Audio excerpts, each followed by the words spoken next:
the 10 o'clock news. All right, bad news if you find yourself in a city park when you urgently need a bathroom break. The New York City Council out with a scathing report on just how gross the bathrooms in city parks are. That's right, if they're even open to the public at all. Fox 5's Kendall Green has the dirt on city park bathrooms. When you gotta go, you gotta go. But a new city council report suggests restrooms at public parks probably aren't the best options.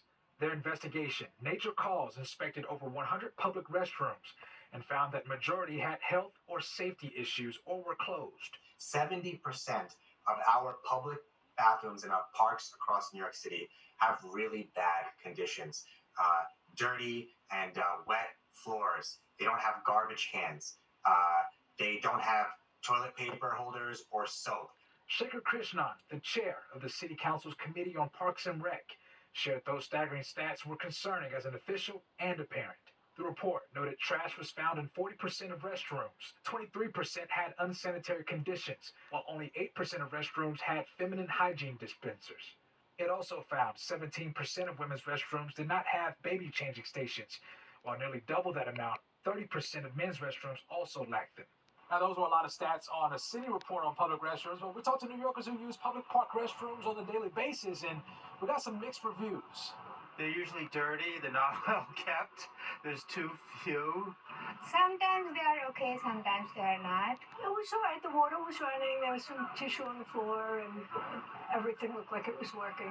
Councilman Krishnan pinned the issue on budget cuts, as the City Parks Department quickly said the report is not a representative sample, sending Fox 5 this statement at part saying, quote, "The council looked at less than 15% of our facilities in targeted locations that were already known by them to be problematic. This skewed report does a disservice to hundreds of parkies who work tirelessly every day to make sure they are clean, stocked, and well maintained." Kendall Green, Fox 5 News.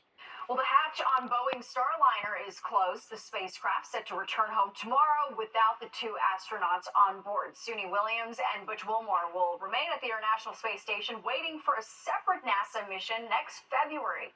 Boeing says it's been working to update the Starliner systems and prepare it for the unmanned return flight, but carrying the astronauts back would be too risky. The spacecraft is expected to land in New Mexico on Saturday morning. Suffolk County Police have identified the body found inside a suitcase in Huntington Station as 31-year-old Sakia Jones. Jones was reported missing back on August 16th. An autopsy now will determine the cause of her death. Police discovered the suitcase earlier this week after people complained of a foul odor in a wooded area behind their apartment complex on Nassau Road. Anyone with any information is being asked to call police. The push to have kids put down those e-cigarettes seems to be working. A new federal survey found that 500,000 fewer teens are using e-cigs compared to a year ago. The numbers are down to just over 1.6 million middle and high school students that use vape devices, the lowest level in a decade. Almost all reported using the flavored products, especially the ones with ice or iced in the name.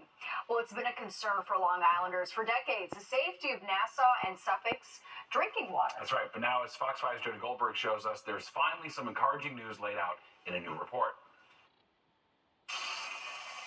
Despite what some say about Long Island's drinking water, There's a definite taste. I try not to drink the water. a Citizens Campaign for the Environment report reveals the levels of two concerning toxic chemicals are trending down.